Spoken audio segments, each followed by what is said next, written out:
Jadi bukti bahwa Yesus mati dan bangkit tetap kuat. Baik, boleh tanggapi. Sebelum untuk pelanjutan tanggapan, saya akan mengingatkan kembali 9 menit lagi kita akan jeda untuk maghrib ya Pak. Jadi untuk waktunya nanti akan tetap dilanjutkan setelah 9 menit lagi. Jika sudah bangkit 5.30. Oke, baik silakan. Apa yang ingin ditanggapi? Enggak ada ditanggapi ya? Tidak ada yang tanggapi. Nah, kalau dia tidak ada tanggapan lagi, artinya Shalom saudara-saudara yang dikasihi Tuhan. Perdebatan antara Pendeta Ezra Soru dan Ustadz Kainama dengan tema Historical Jesus yang membahas khusus tentang kematian dan kebangkitan Kristus. Apakah Yesus pernah mati dan bangkit? Nah, ternyata bahwa Pak Ustadz Kainama ini tidak bisa membuktikan bahwa Yesus tidak pernah mati, Yesus tidak pernah bangkit. Tidak bisa. Semua argumen-argumennya itu dipatahkan, dihancurkan oleh Pak Ezra Soru. Sehingga Pak Ustadz Kainama tidak bisa berkutik. Justru dia malu. Ya. Tapi Pak Ezra Soru berhasil membuktikan itu dengan menunjukkan fakta sejarah bahwa benar Yesus telah mati dan bangkit. Nah, sehingga dengan demikian apa yang disampaikan, apa yang dipaparkan oleh pendeta Ezra Soru itu tidak bisa dibantah oleh Ustadz Kainama. Ini menunjukkan bahwa benar Yesus pernah mati dan bangkit. Itu dibuktikan dengan fakta sejarah. Kita saksikan videonya berikut ini. Oke. Saya kira Pak Kainama ini tidak perhatikan apa yang saya omong tadi. Saya mengatakan dan membaca Injil Lukas pasal 1 untuk menunjukkan bahwa di dalam menulis Injilnya, Lukas itu mengambil data dari para saksi mata. Saya tidak mengatakan bahwa Lukas itu rasul atau dia saksi mata. Bapak bisa bedakan itu atau tidak.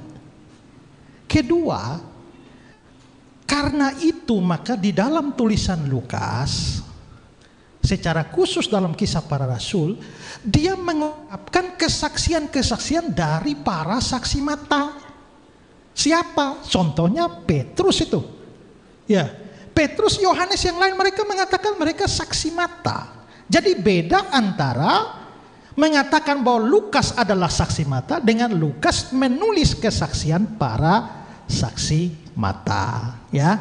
Lalu yang kedua, ya, kalau soal Lucianus dari Samosata itu tidak menyebutkan nama Yesus, konteksnya dia mengatakan bahwa orang-orang Kristen memuja seorang pria pada hari ini yang tersohor.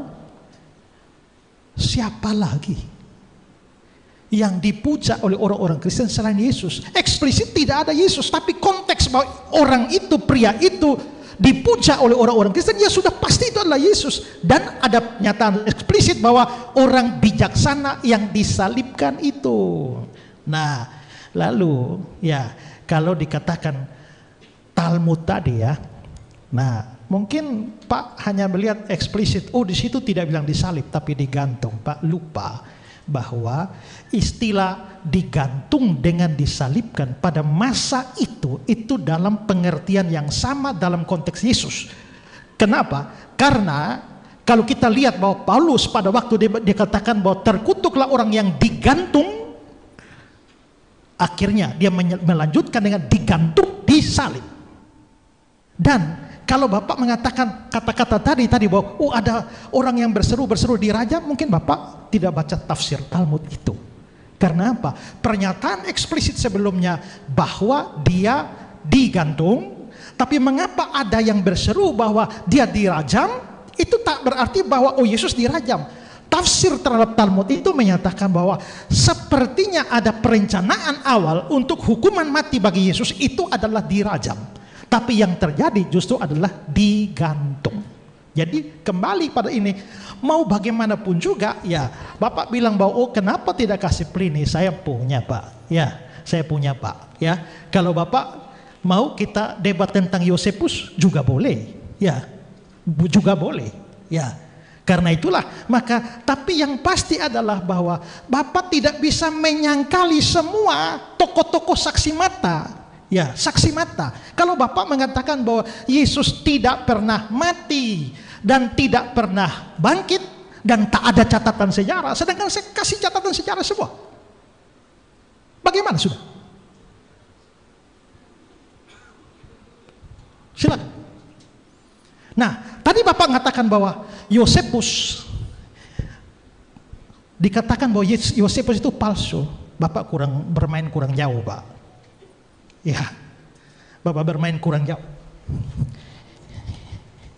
Ini ada buku Yosefus dari abad pertama, ya. Dan saya bisa menunjukkan apa yang dikatakan Yosefus.